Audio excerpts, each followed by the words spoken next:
Germantown Multi Speciality Hospital, Dr. Mir Jawad Zar Khan, National Award winner, Senior Orthopedic Surgeon and Director of Germantown Multi Speciality Hospital। इनके साथ most senior and world experience doctor की team आपकी खिदमत में रहेगी। Doctor Wasif Azam, doctor Bharvi Chandori.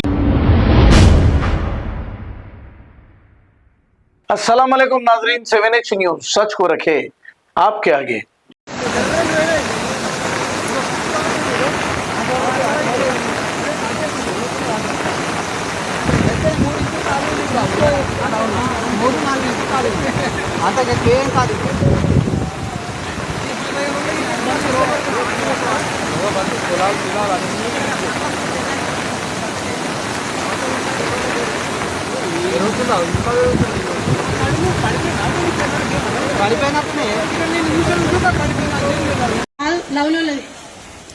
కాదు లవ్లో కాదు మొన్న అమ్మ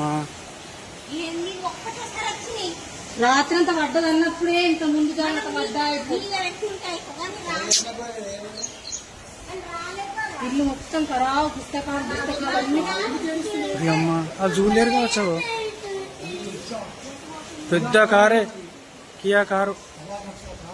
Germantown Multi Speciality Hospital, Dr. Mir Jawad Zar Khan, National Award winner, Senior Orthopedic Surgeon and Director of Germantown Multi Speciality Hospital। इनके साथ most senior and world experience doctor की टीम आपकी खिदमत में रहेगी। Doctor Wasif Azam, doctor Bharvi Chandori, senior cardiologist और दीगर specialist doctor की टीम खिदमत अंजाम दे रही है। Robotic surgery, advance cath lab, MRI, operation theatre, ICU, 2D ultrasound and pathology laboratory की 24 घंटे इमरजेंसी सर्विस के साथ अपने तमाम अमराज का मुकम्मल इलाज करवाइए। Germanten multi speciality hospital, opposite to pillar number 150, Attapur, Hyderabad. Please हमारे चैनल को लाइक करिए, शेयर करिए, सब्सक्राइब करना ना भूले। 7H न्यूज आपकी आवाज।